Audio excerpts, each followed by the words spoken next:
Rebonjour, toujours dans notre série de vidéos. Et là, j'aimerais que cette vidéo soit courte aussi possible. Donc, ça soit vraiment courte. Je ne veux pas que ça soit long parce que on va seulement parler d'un problème que vous pouvez rencontrer. Donc, c'est ce qui fait la suite de cette vidéo. Et il y aura encore une suite après cette vidéo auquel nous allons encore découvrir un problème que vous allez aussi rencontrer lorsque vous allez faire la simulation. Donc, le problème dans cette partie, c'est le fait que lorsque je lance l'animation, vous voyez que l'objet ne se déplace pas parce que j'ai pas connecté ici. Mais quand je décide de connecter là et que je lance l'animation, vous voyez bien que ça s'est décalé, mais à partir du moment où rien ne se passe. À la différence, si par exemple on décoche ici, on prend le nœud, on vient directement relier ici, et là, lorsque nous allons lancer l'animation, la simulation, vous voyez bien, paf, quelque chose commence à se passer. Donc là, vous voyez très bien. Donc, dans cette vidéo, je vais vous expliquer pourquoi il y a ce comportement lorsque vous prenez là, vous mettez là, c'est différent que lorsque vous mettez directement. Et ça, c'est en lien avec la vidéo précédente. Donc, c'est vraiment mieux de comprendre la vidéo précédente pour avancer dans cette vidéo.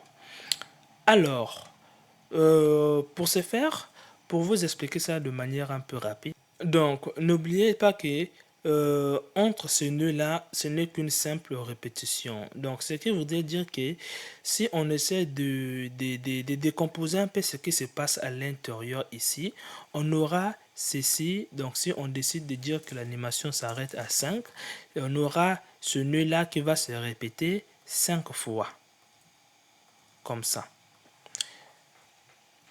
Donc, 5 fois, il y a ce nœud qui est représenté aussi ici, il y a ce nœud qui est répété aussi là. Et maintenant, ces nœuds-là vont être reliés, donc j'espère que je vous ai expliqué ça. Ces nœuds-là vont être reliés parce que ça se répète et ça va se relier aussi. Alors, une fois que la répétition finit, maintenant, comment c'est fait que lorsqu'on connecte ici et ici, c'est différent? Commençons d'abord par connecter ici afin que je vous explique qu'est-ce qui se passe. Donc, si vous connectez par exemple un nœud ici, je prends par exemple vecteur, je décide de mettre ça ici, on pouvait le récupérer simplement là.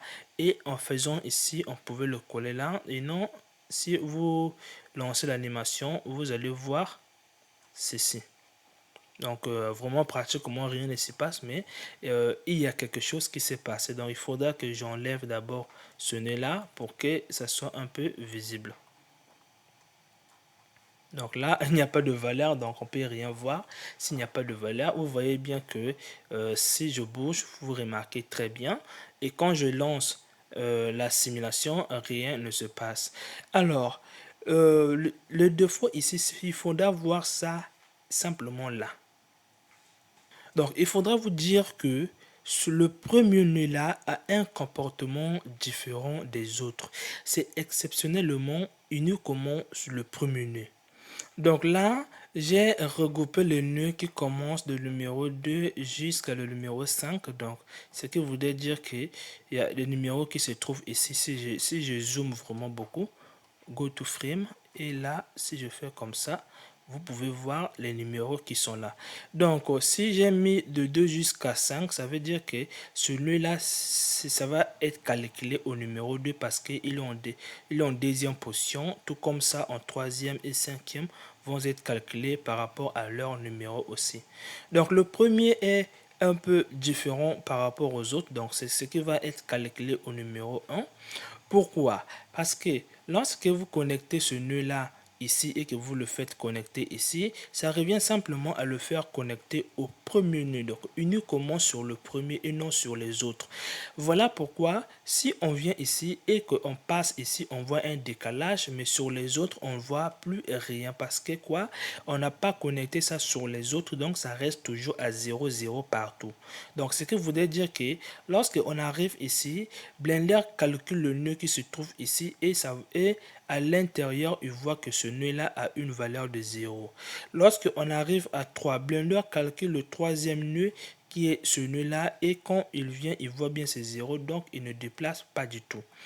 Et maintenant, si maintenant au contraire, vous essayez par exemple de connecter le nœud là, ici, au lieu de le faire connecter ici, mais directement, alors cette fois-ci, ça revient à le faire connecter sur les autres numéros, sauf le numéro 1. Donc, sur les autres numéros comme ça. Donc, imaginez que vous avez 250 ici. Donc, ce que vous voulez dire que vous avez 250 nœuds de cette position. Et là, ce nœud-là va se connecter uniquement au 249 parce que le premier n'est pas pris en compte pour faire les 250. Donc, j'espère que vous avez compris. Et maintenant, vous allez me poser la question, comment faire pour que ce nœud-là puisse se connecter au premier et aux autres numéros? Pour cela, vous avez une possibilité. Commencez d'abord par faire connecter ici et ensuite prenez la sortie, mettez ça ici. Et ce que vous allez faire, c'est répéter le même nœud que vous utilisez. S'il y en a plusieurs, répétez-les. Donc là, je vais seulement faire comme ça. Vous allez répéter ça ici. Et ensuite, vous allez prendre votre nœud. Ici, vous le faites passer directement sur ce nœud. Alors, en ce moment-là, il aura un comportement de se connecter sur les trois, en fait, sur tout. Donc, si vous connectez sur le premier ici et sur ça, alors il aura un comportement, c'est comme si vous avez connecté ça sur tout. Donc, n'oubliez pas, ce nœud que nous voyons ici sera considéré comme ce nœud-là. Et ça, ce que nous voyons ici sera considéré comme les autres ici. Donc, j'espère que vous voyez bien. Et maintenant, si on essaie de tester un peu comme ça, vous voyez bien qu'on a un déplacement, déplacement, déplacement, déplacement. De la même façon, si j'essaie de supprimer ce nœud viveur et que je lance la simulation, et là, vous voyez bien que l'objet se déplace. Donc, vous voyez bien.